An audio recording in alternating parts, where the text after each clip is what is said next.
know, if Gilly would be so nice to just read some of this police report, just some of the things so the people won't think I'm making up words, you know, I think it'll be helpful. All right, let me see. So, Willie Bland, who admitted to firing a weapon at the scene, he stated that he seen the two males he had identified as Joshua and Watkins throughout the evening, that he had seen them with guns. Believed that Joshua said something and began pulling the gun, so he reached and punched him. He thought that males were about to try and rob Quavo. That's just not true.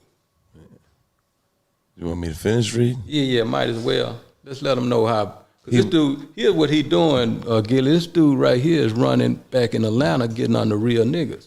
So we have to get him $1 million worth of game. Let them, yeah. And I know y'all them kind of people, so let's let them know. He believed it was probably Cameron Joshua shooting at him, so he began shooting at Cameron Joshua. Video showed that Joshua ran back inside the bowling alley, but there is no video evidence showing firing a gun. Now, just this little piece of who he's saying, this is when he put my son's name in his mouth. From right here, a large... Let's go to Paul where he say who gave him a gun and all that kind of stuff. Willie Bland further stated he initially obtained the gun that he discharged from Jazz Prince, who was hosting the group, including Willie Takeoff and Quavo, while they visited Houston. Willie stated that he had asked Jazz for a gun, and Jazz provided him with one that was in the truck. Now listen at that. Now, Quavo, as I stated, is Jazz's brother. So of course, Jazz don't mind making sure, you know, the homie got some heat, because we understand that what goes on, right? There's love here.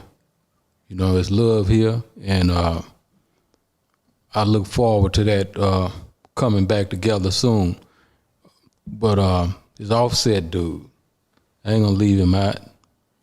You know, I'm just real like this, you know, because, you know, niggas be throwing rocks and hiding their hand, right? They be throwing rocks and hiding their hand.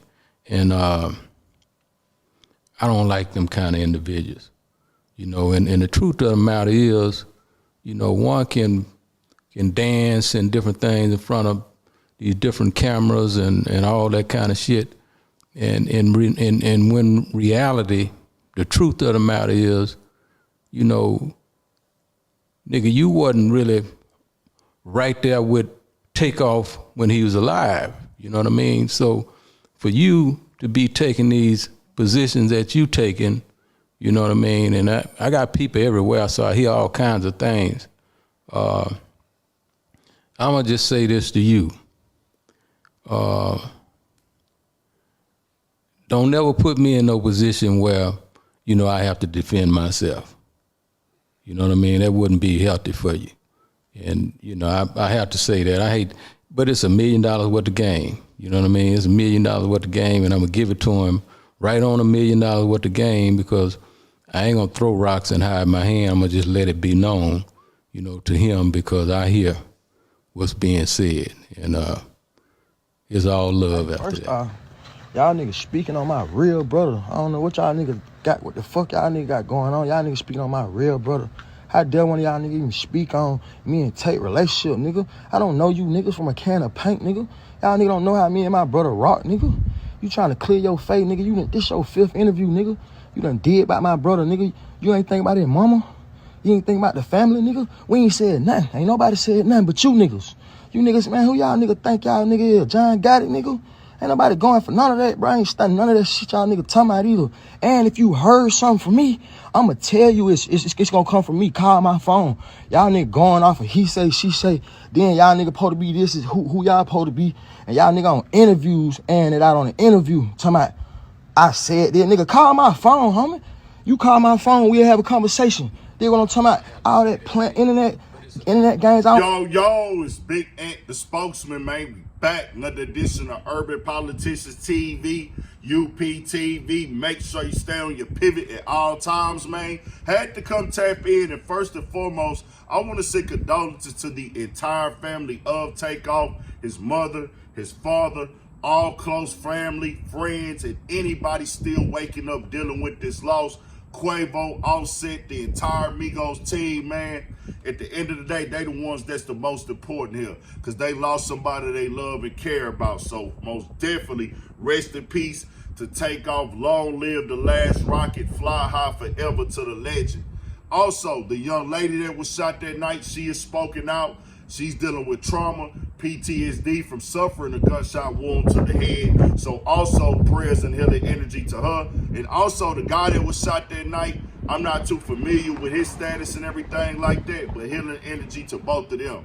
Now, the $1 million worth of game interview, and I'm gonna have the links in the description. A lot more was said where you can watch, but we're gonna peel back the layers. First thing, Offset. Jay Prince called out Offset in this interview, and I'm gonna keep it all the way 1,000. Once you bring it to the internet, because this is how the internet works. I don't make the rules. Jay Prince don't make the rules. Nobody makes the rules. It is now everybody's business. So for me, this is a personal thing with me. Jay Prince is an elder to me. I always respect my elders. Me, I would have kept that part private and addressed him personally, because once you put everybody in that situation, it overshadows everything. Might not be your intentions, but that's what's going on now.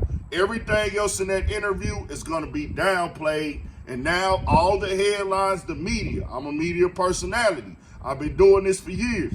That's what they focused on. That's the tipping point now, as opposed to clearing up things, changing the narrative on this. They are going to focus on, okay, this overall, because of that part, that 2-minute part is, or like minute and 30 seconds, it's some negative stuff. And it seems like we're going to continue this situation of beef, smoke, grease, and plex. I don't know what was said to who. That's none of my business or anything like that. Now, when Offset responded, that was somebody he loved, somebody he close to. I would never tell him how to feel about any situation, about somebody doing an interview about it, speaking about it. How if he said you could call him, you could call him. He's good. That's his loved one. That's somebody who rocked with. Even if they wasn't on the best terms of when they passed away, he's still dealing with that. Like, bro, I couldn't patch that up. And who knows? For all I know, they might have spoke or they might wasn't speaking. Really none of my business like that. But once it gets put on the internet, it's the world business. Once you bring street stuff on the internet, it's the world business. And this is why I always say, we see police reports get put up on there, names being spoken. Supposedly, Willie is talking and gave a statement to the police. This is why I wait till everything play out before I come on here and speak. I let the official documents come out. I let the full reports come out from the media, news, and I use my better judgment before I speak.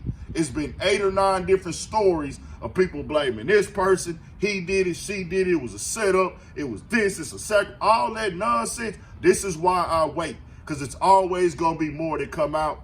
At the end of the day, bro, we lost somebody, and that's what I be wanting to push to my people.